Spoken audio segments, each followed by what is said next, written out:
Support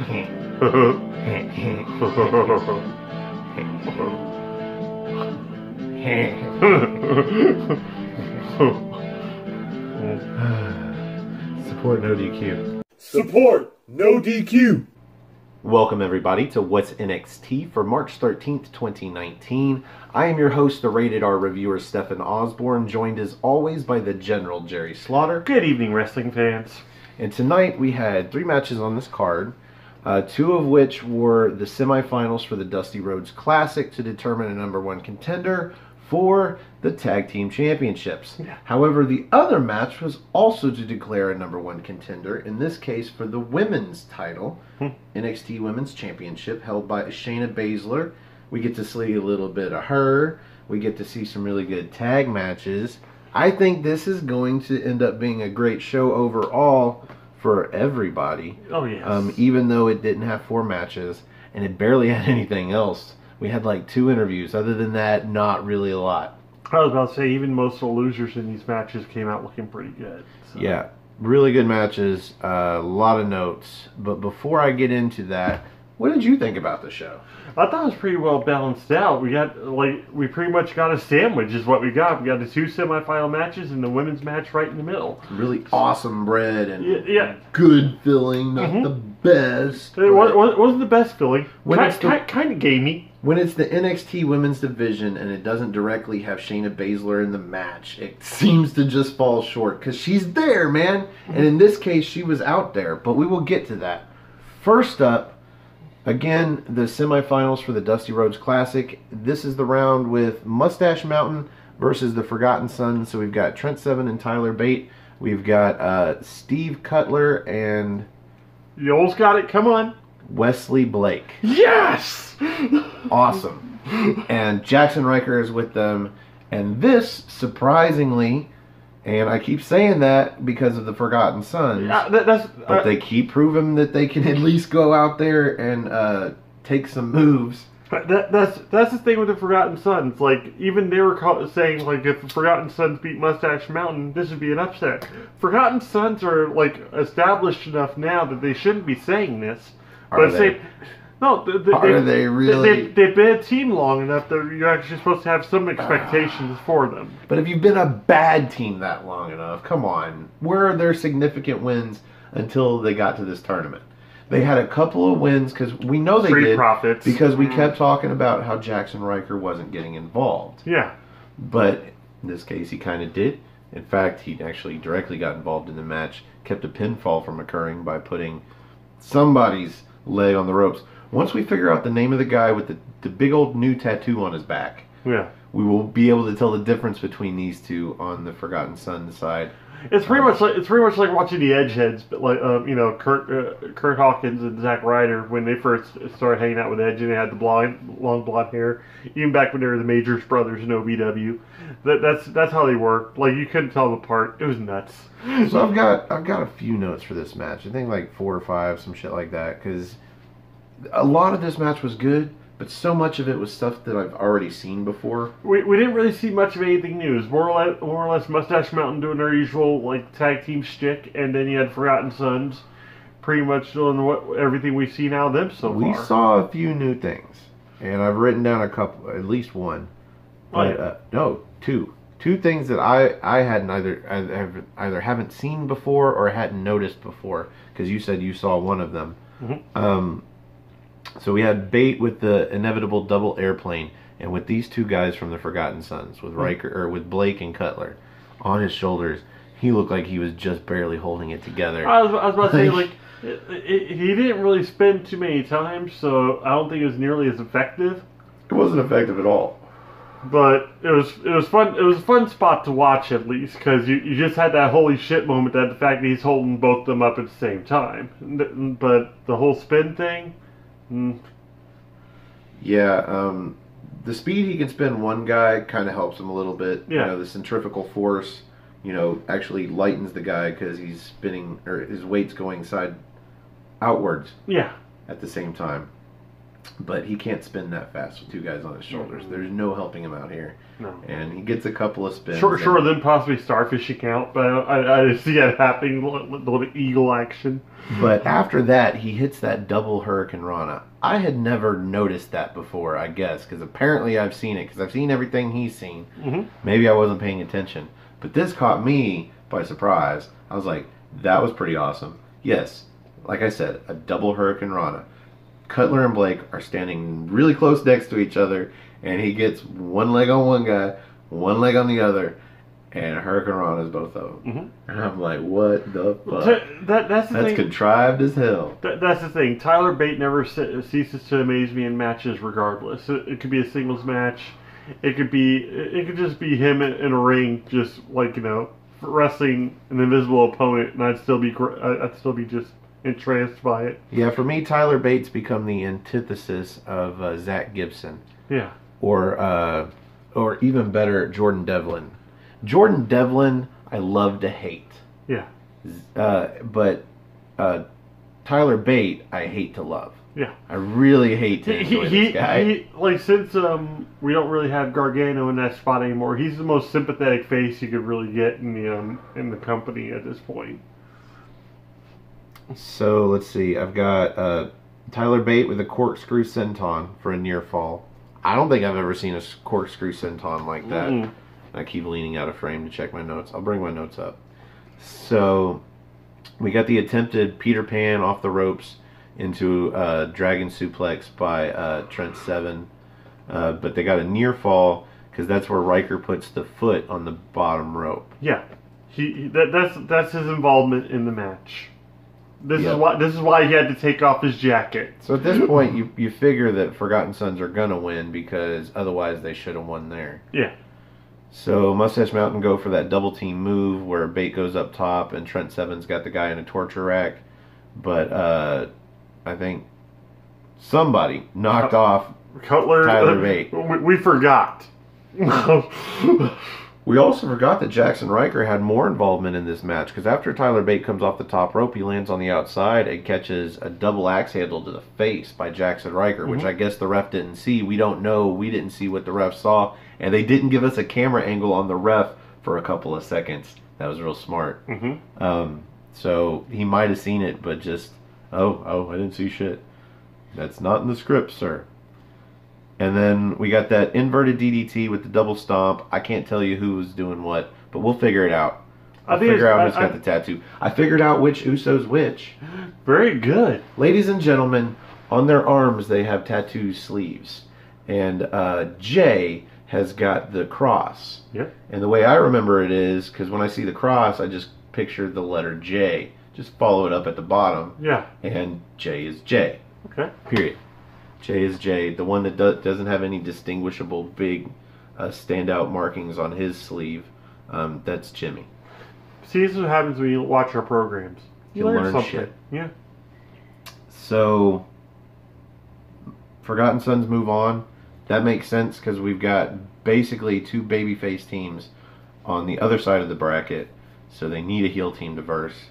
And we'll get to that match because that main events the show, and thank God for that because what a fucking match! Something to look forward to make it to the end of our crappy fucking show that reviews this awesome content. Yeah. Once in a while, we get an NXT that's just fun to review. Yep, and I'm actually kind of wondering this. Do you think this will actually start have a match between one of the members of Mustache Mountain against Jackson Riker at this point?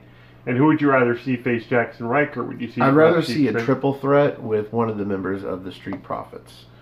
That'd be cool. Because who was it that stared him down in that one match that ended up leading to the loss? Oh, Dawkins. Yeah, so Dawkins and Trent Seven and Jackson Riker. Bunch of powerhouses in the ring. That would be pretty cool. I mean, if you really want a powerhouse, then you put Tyler Bate in there. Because despite his size difference, this motherfucker is a powerhouse. I was about to say, I don't know where he gets his strength from. Maybe some spinach. Muscles. Maybe some spinach or something. Big, strong boy. I agree with Wrestle Talk. That's a stupid name for it. For him, nickname, whatever. Big, strong boy. Big, strong boy. Big, strong boy. I guess it appeals to people that aren't. It's good to chant. Big strong boy. Big strong boy. Big strong boy. You could say that about anything with 3 syllables, sir. Or 4, for that matter. I mean, there's a breakdown here in those chants. Mm-hmm. Anyway, up next we have one of like 2 interviews here, and it's Matt Riddle. I think it's Kathy Kelly's asking him, why do you go out there? Why do you go out there and start shit with Velveteen Dream for? And why did he go out there and start shit with Velveteen Dream? He just wanted to get a closer look at the belt and to see if it came in bro size. Yep. So this is leading where we thought it was going to lead. It's leading to a match between Velveteen Dream and Matt Riddle for the North American Championship. But there's a roadblock. Yeah, kind of ish, depending. I feel like at some point before the match happens, we'll see Regal say that it's going to be a #1 contendership for the North American Championship. And by this we mean Adam Cole interrupts the interview and says some Adam Cole stuff. Still delusional, still saying he should be North American champion, where we all know at this point he might as well just be NXT champion. Which I'm starting to think more and more the signs are pointing towards if they vacate the belt after Ciampa, while Ciampa's out. So I'm really interested to see what they tape for that. I'm thinking we're going to get 2 more weeks of content and then Triple H popping up on the screen. It's like, look, I'm going to need you guys to forget everything that you've seen thus far. No, Ciampa comes out and vacates the title. They just write it smart. I don't know how to do it. Do you think he'll just vacate it at the beginning of TakeOver? Just have like a little segment to They do have that? one more taping to go before TakeOver. Oh, you do? I thought they were to He's already had his surgery. He is currently on the shelf in rehabilitation for his surgery. I doubt he even makes it to the ring. He'll probably be in a wheelchair if it's neck surgery. Yeah, that's what I'm saying. Just as a precaution. Atop the ramp, just cuts a nice promo, saying, hopefully you're back. But for right now, as you can see, I can't wrestle. Well, okay, there is credit to your idea of doing it at TakeOver, in that it gives him several more weeks to heal up and rehabilitate before he has to be out on TV vacating the title. Mm-hmm.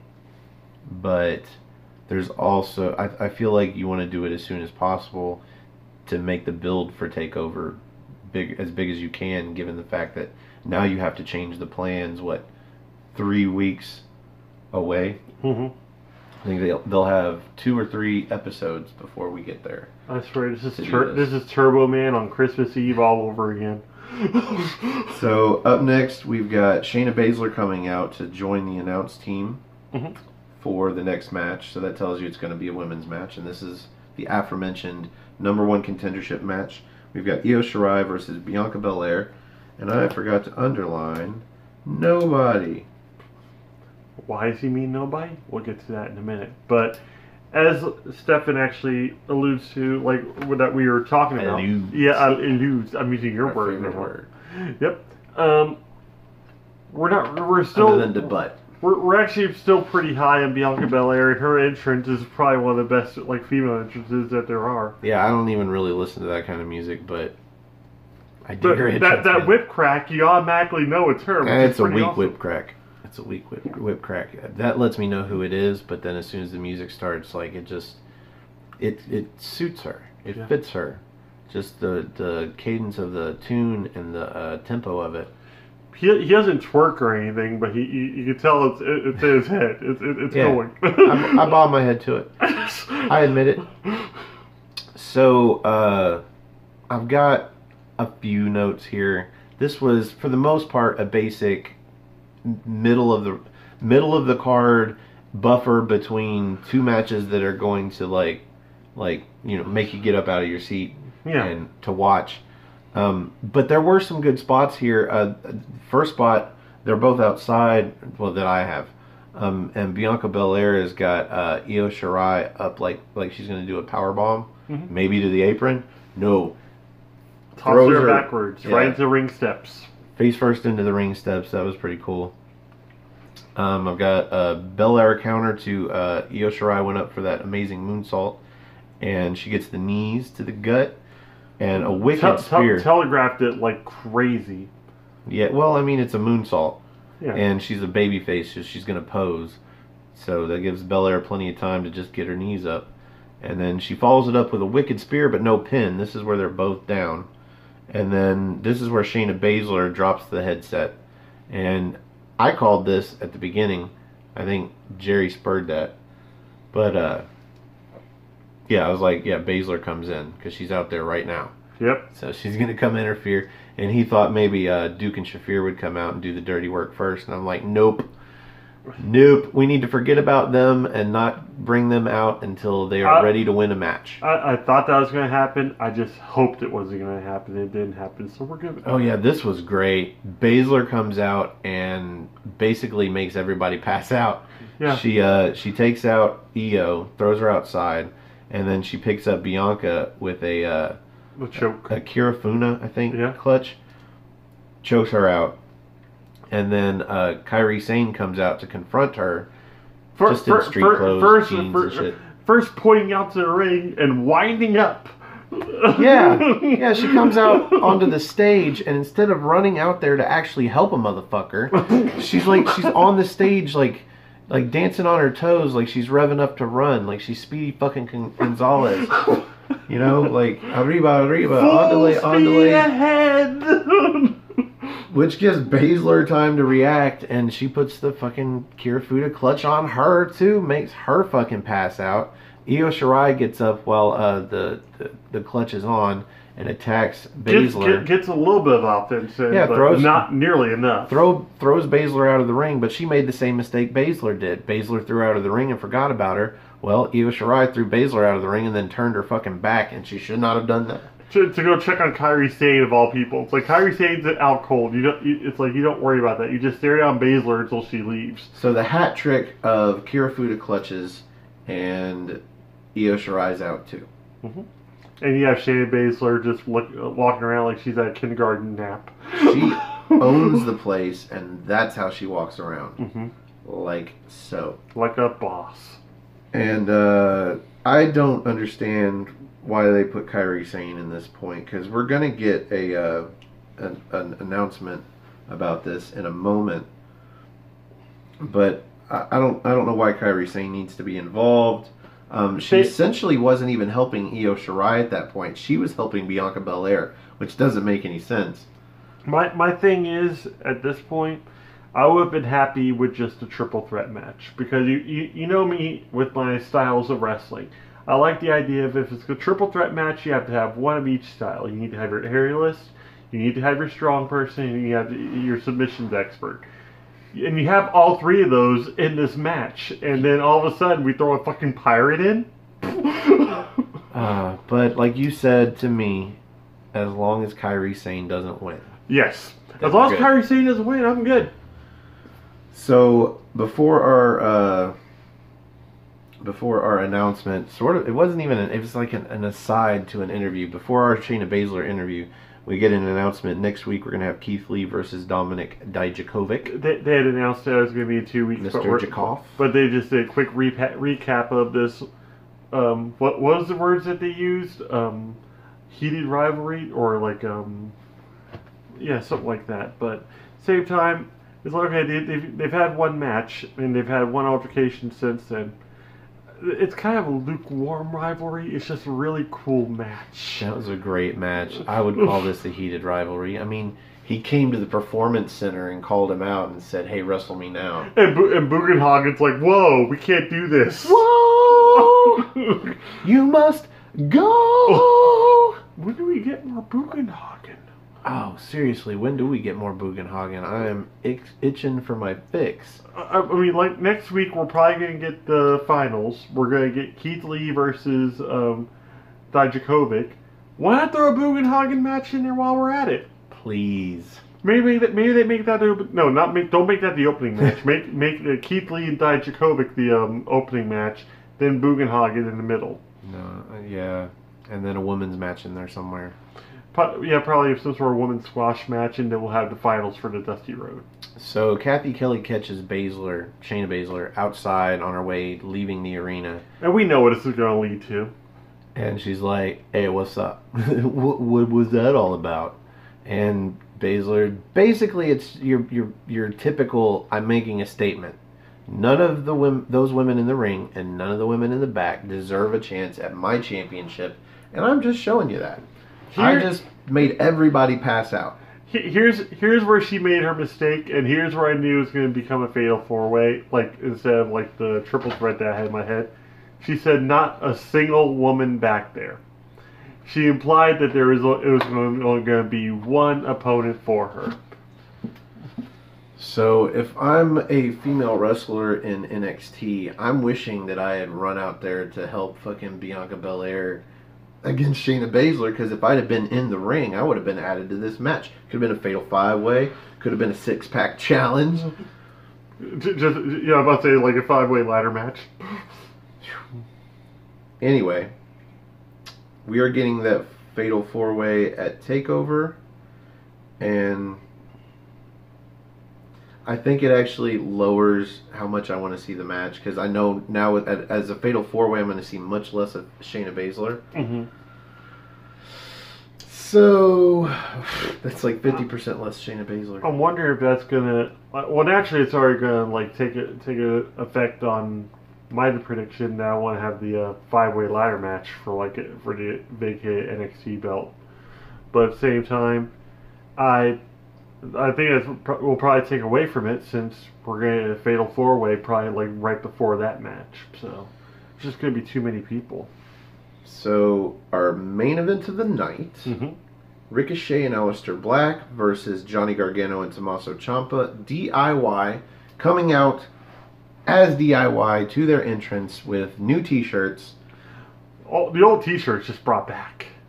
And what was it you said to me? They've got new shirts. You said they've got new shirts. I said they got new tights. They had the matching tights. The shirts were like the old logo. Well, yeah, but when you mentioned the shirts, you said now we know that somebody's turning on somebody. Oh yeah, that's the because whole. Because they had new shirts. Yeah, they're dressing as a team again. So it was matching tights. Y2AJ that had the cartoon logo of Johnny Gargano with some new cartoon logo that's obviously Tommaso Ciampa, or maybe it's the evil side of Johnny Gargano. Who knows? Who knows? I hope he actually keeps that for that now. So. Yeah, but just for one fucking match, just for oh man. Well, that's what happened with Y2AJ with Chris Jericho and AJ Styles. They teamed that one time. Sure enough, they're gonna sign those trunks and auction them off and get a bunch of money for charity.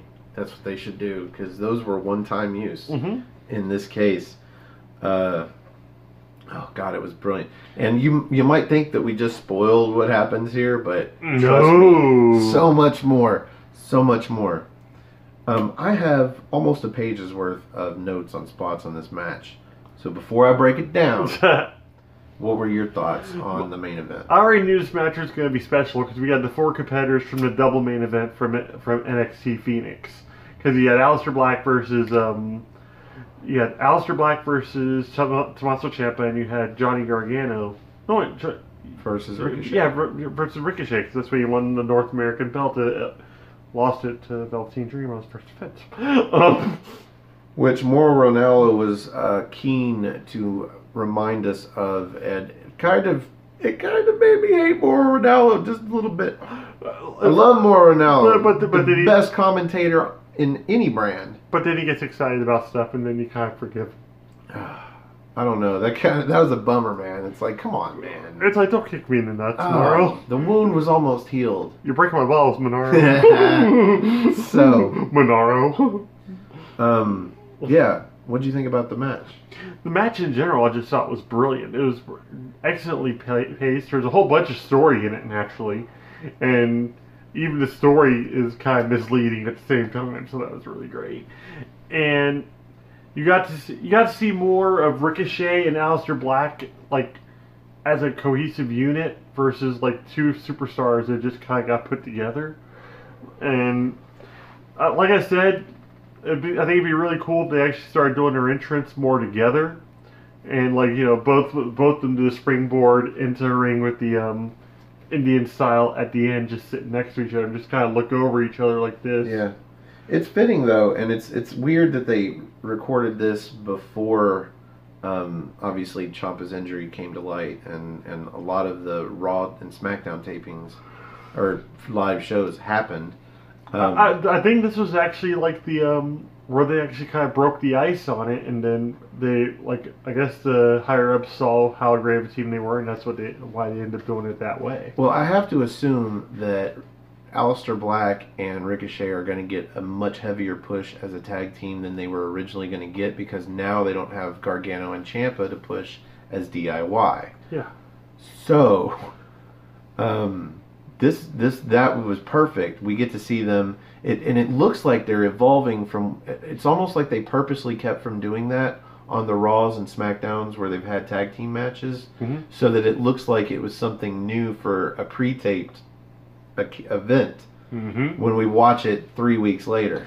Because a lot of people are just now discovering NXT, or just now discovering Ciampa versus Gargano, and also just them as a tag team as DIY. So I can almost guarantee you that was not a Vince McMahon decision. That was something that Aleister Black and Ricochet recognized to do. Because I bet you they'd start pulling that move off now that we've seen it on NXT TV. Yep. So, my thoughts on this match? Oh, absolutely. Let's break it down. Never gonna get. Well, we get one of those too. My first note here is semi early on. Johnny Gargano goes for that slingshot spear, and it's weird how it landed, because it almost looked like Ricochet hit him with a draping DDT. But Gargano, I guess, gets the better of it, and this pin that he goes for, he missed. I backed it up for him because it was so cool. Johnny Gargano is like sitting vertically, like in the pinfall with his legs straight up, and Ricochet rolled over and both legs tied. I was like, never seen that before. Nope. Some crazy pinfalls in the last few weeks that I've never seen before. That one from Ligero, from the NXT party last week or the week before. It was last week. There was a pinfall I've never seen before. Of course, he didn't get the pinfall. This was very early on in the match. But then Gargano picks him up for a vertical pin. Oh, never mind. Let's see. Black counters a slingshot spear. So this fast forward probably through 5 minutes of the match. Yeah. Just some typical Aleister Black, Ricochet, being Gargano, badasses, flipping, just doing shit. I mean, there was not a whole lot of rest holds or ground holds or anything like that in this match at all. That's what you get a lot of Ricochet and Aleister Black's matches. You don't really see a lot of wear down holds and whatnot because they're too busy striking you and just speeding off. Well, you have basically 3 baby faces and a guy in Ciampa who's the ultimate heel but is acting like a baby face because he's reuniting DIY.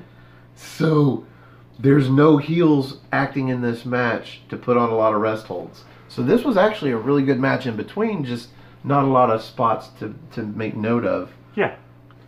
Although there were a lot of spots worth watching.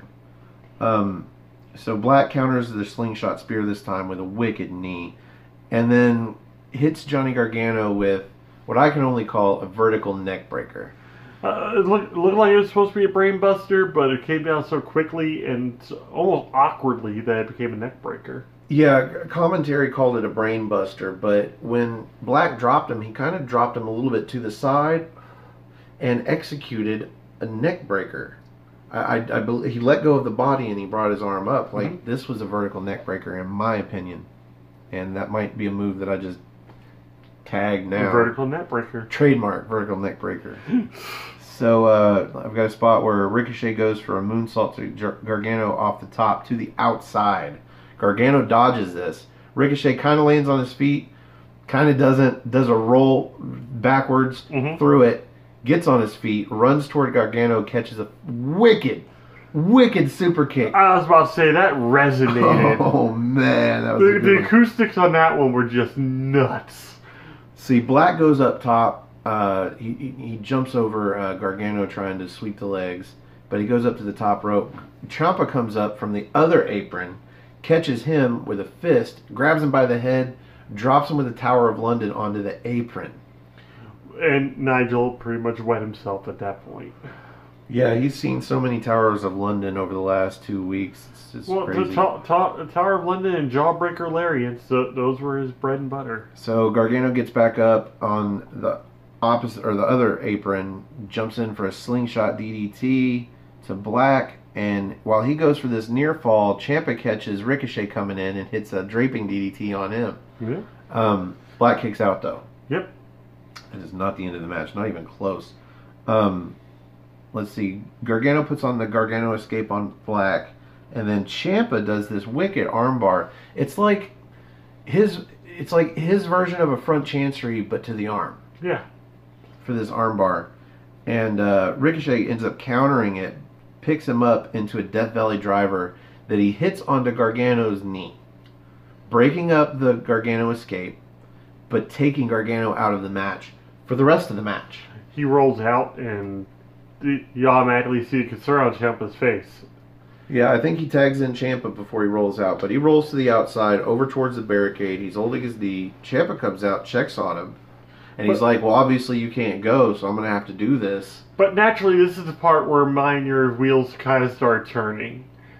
And that's what I love so much about this match. It's the fact that you wanted to believe Gargano was hurt, but you also had that seed of doubt in you, too.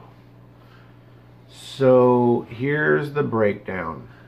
Ciampa and newly tagged in Ricochet, and that was just phenomenal. I noted the entire breakdown. Well, I know, yet you went back on it like 5 times. 3. So we get stereo forearms both at the same time, and then they start trading off blows. Ricochet starts getting the better of Ciampa. He gets a flurry in, but Ciampa shuts it down with this big right hand shot that echoes. Mm-hmm. And Ricochet comes back with a knee to Ciampa's face, and then Ciampa, let's see, he does something. Oh, he catches, Ricochet goes for a kick. So he catches it, flips him up and over into a flipping pancake. Perfect pancake. And as soon as Ricochet gets up, he does that enziguri knee to the face. And then Ricochet absorbs that and goes for a Pele kick. Overhead, oh my god. Just overhead kick, yeah. Both down. Crowds on their feet. Yes. That was amazing. That's pretty much when the Fight Forever chance should have started, but that was a little bit like even. I would have preferred never gonna get it, never gonna get it. That was an amazing breakdown. Yes. So, Black counters a fairy tale ending with a black mass. He tags in Ricochet. We get a 630 for the pinfall. Again, Johnny Gargano is just on the outside up against the barricade with a bum knee. Yeah. And Black and Black and Ricochet, move on. And the second time round dream for DIY is shut down again. Yep. This is not the end of the main event, though. No, it isn't. Because Candice LeRae comes out. No music. Street clothes, I guess. Or just checking on our casual wear. Comes out to check on Johnny. Ciampa gets out. Leaves Goldie in the ring on the apron. Yep. And helps Candice pick up Johnny. And they take him up the rampway. When they get to the stage, Johnny Gargano loses his foot and he falls. And this seems to set off Ciampa. Ciampa's just looking at him helpless like, this wasn't my fault. This wasn't my fault at all. You cost us this match. Before he got, like as he was going up there, he caught a glimpse of the trophy and realized that, yeah, that was over too. Giant trophy that's got Dusty's boots. Let's see the Undisputed Era hold that in all their promos next year, or over the next year. Yeah. So, Ciampa goes to turn on Gargano. So this whole time, he and I are arguing who's turning, what makes sense more. He says Ciampa's turning on Gargano. I say Gargano's turning on Ciampa.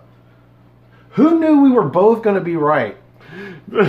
This was Johnny Gargano's master plan.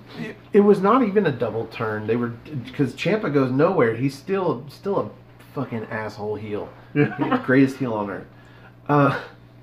But who knew we were both going to be right? So basically, Johnny Gargano set this whole thing up.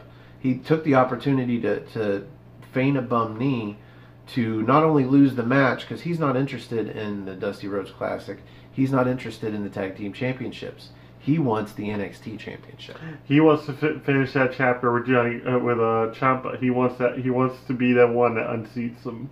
So he costs them the match with the bum knee, and Ciampa reacts exactly how he knew he would, because when Ciampa goes to throw him into the LED board, Gargano stops the throw with that leg. And it's very obvious, great physical acting to show that, oh, this leg is fine. Oh no!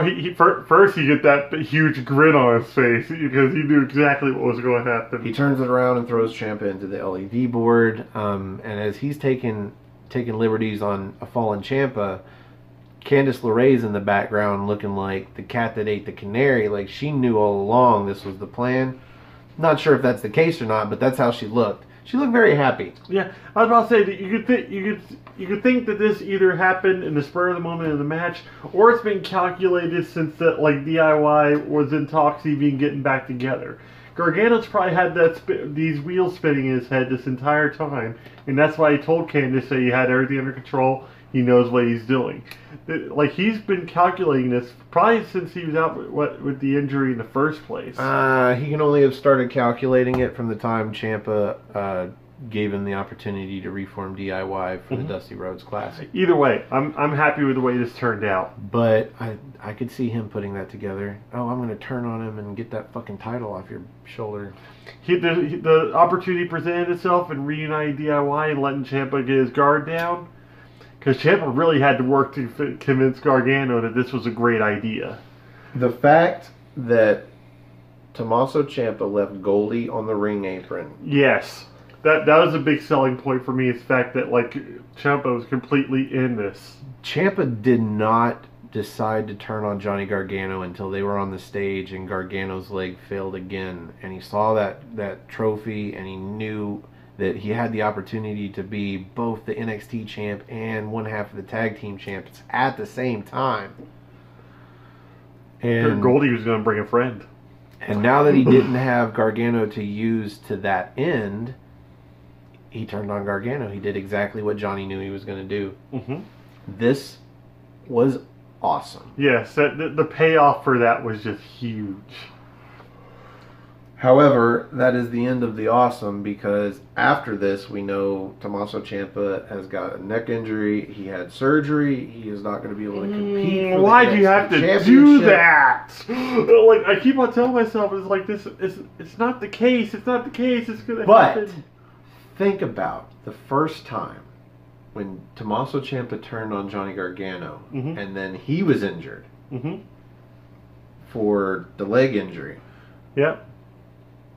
Well, that's the other thing you brought up in this match, how tragic that was. The fact that he wasn't wearing a knee brace. This is the perfect. This is almost like they knew this was going to happen. This is the perfect write-off for him to go be injured for a while again, and then pick this feud back up in a year and a half on the main roster where they've already debuted, so people know who they are. That's true, because he did play getting hit on that LED LED screen pretty hard on the head. So leave Johnny Gargano in NXT for a year and a half. Let him be the NXT champion for a while. Let him play superhero. Get his baby face back on, and then get called up. Have a little bit of success. No titles yet, but then when he finally gets a title, Ciampa comes back. Yeah. It's almost like it's some sort of weird bat signal. Or Ciampa brings in somebody else to take out Gargano. So you move Johnny Gargano to the main roster. You try and give him some momentum, give him some credibility. You build him up, give him a mid-card title, and as soon as he, or even a world championship, would you consider putting him on 205 Live? No, he's too good for 205 Live. I know. I felt stupid even saying that. If you're going to do something really badass like that, you put Pete Dunne on 205 Live.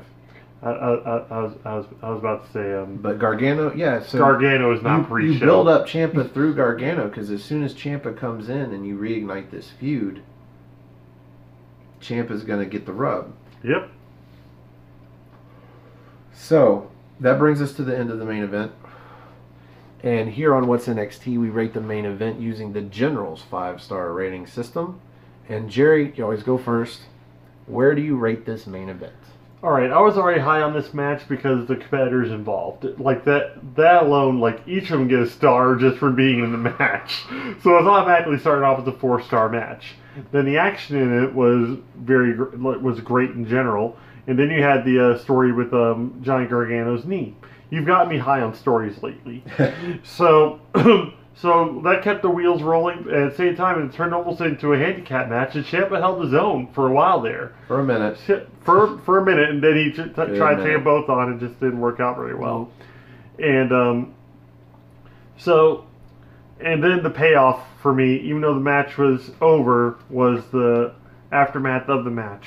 So coming off of that, and also I'm going to go ahead and use your quarter star for like a pretty damn good show in general. I'm going to go with 4 3/4 because I thought the whole thing was just masterfully done.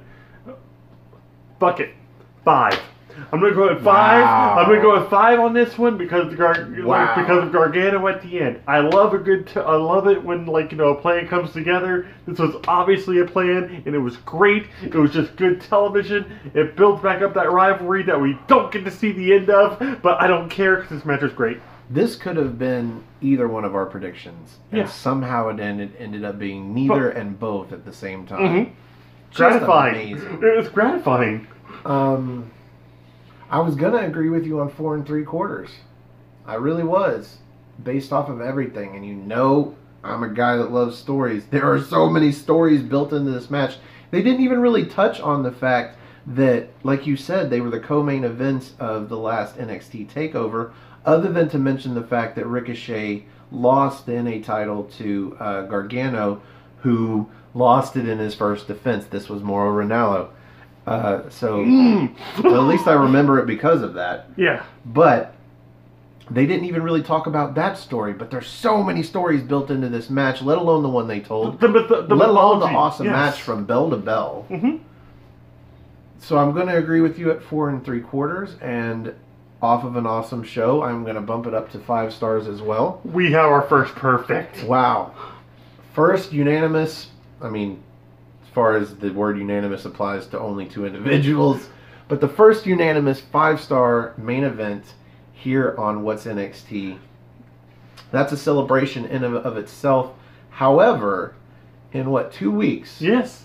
We will be having the What's NXT 25th episode. 25th episode. We could wait to do something special at 50, but we're going to do it at 25. So we're going to do something special. I believe we're finally going to have a table to keep our posture up, so we're not always slouching during the show.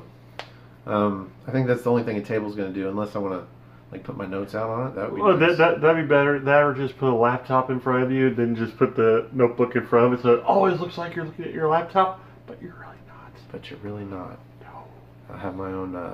What do they call them when you do them for TV shows? Teleprompter. I have my own little teleprompter. Mm-hmm. That I'll just look at always, and people say, "What is he looking at? He's not looking at us." Or Jerry. I think their teleprompters are awesome, where it's them looking into the camera, and they see the teleprompt, but the audience doesn't. Yeah. I don't know how that works, but that's pretty cool. Mm-hmm. So, completely off topic. First 5-star. Yes. That's awesome. So that brings us to the end of our show. And before we get into the plugs, on our way into the plugs, tomorrow night we will be having the NXT party. That is where me and Jerry and guests, depending, review NXT UK. Mm-hmm. That'll be episode 34, I think. Yep. And up on the big screen, we should be having the Birdman Owen Finch and the Archangel James Hebert. Yep. So making their returns. We have, I think, 6 other members of the NXT team at this point. We're looking for more, but I have my 3 favorite pairings. I like Noah and Cindy together. I like Owen and James together because they are friends IRL in real life, and they love to rib each other. And it's great because we know they're buds, so it makes for great conversation. Oh, yeah. Great conversation and great television, folks.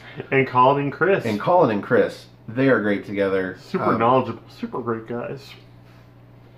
I'm big fans of all these guys, and a lot of them have their own podcasts, which I subscribe to because they subscribe to me, man. You just do those things. Mm-hmm. Occasionally I watch, it depends. I watch a lot of fucking wrestling shit. Mm-hmm. And I just started watching The Office, so any new wrestling stuff's going to have to wait until I get through season 9. Mm-hmm. And I'm getting no sleep. Damn you, Netflix. So, if you would like to join us on the big screen and review an episode of NXT UK, yes, come have a spot of NXT with us. You can find me on Twitter. Just go to nodq.com/Stefan. That's STEFAN. Or if you just want to find me on Twitter, it's at Stefan R. Osborne, OSBORNE. As always, the R stands for restricted. You can also find this gentleman on Twitter at NoDQ General, and also on my Facebook group Armbar, all capital ARMBAR exclamation point. Yep, that sounded really good. I like that one. And I've also, I think I'm going to start doing Armbar Radio more, because that was actually really fun. Just a quick little, almost podcast kind of thing. He posts that right on Armbar, so if you're on Facebook when he does Armbar Radio, you can listen to him do solo. So, if you like our video, you should click the like button. That's underneath me. If you like all of our videos, you should click the subscribe button. That's underneath Jerry. Yes, under that finger. So you've got like, subscribe, share. That's the best thing you could do if you know people that like wrestling, NXT, NXT UK. Share our videos. Let them watch, subscribe. If you'd like to get these videos something like half a day early, you can subscribe to our channel. That's Aftermatch Wrestling. All one word, AFTERMATCH, Aftermatch Wrestling. Mm-hmm. And we are on a drive to 100 subscribers. And what we're going to be doing is live shows. Yes, after we get enough people interested in what we do, we'll be doing live programming. At the very least, this show, What's NXT, will start going live at 100 subscribers. The reason we're waiting for 100 subscribers is we want there to be a chance that somebody will watch live, that'll be up at the weird, crazy morning hours that we do this after work, and be able to ask us questions so we can end the video instead of just doing the same old shtick with the plugs. Mm-hmm. We can end the video by answering your guys' questions. So yeah, at 100 subscribers, I feel like we might get 1 or 2, which would be cool. Mm-hmm. And worth doing them live. Otherwise, there's really no point doing them live when the edits sometimes are funny and shit like that. Like there's merit to doing a recorded video that I can put. Subscribe to NoDQ. We've had like what? We had like 8 takes at the beginning this time around. So we are now at 55 subscribers, and we're well on our way. So if you'd like to help us out, go to Aftermatch Wrestling. And for the General Jerry Slaughter, I am the Wizard of NoDQ, Stefan Osborne. We will see you all in NXT time.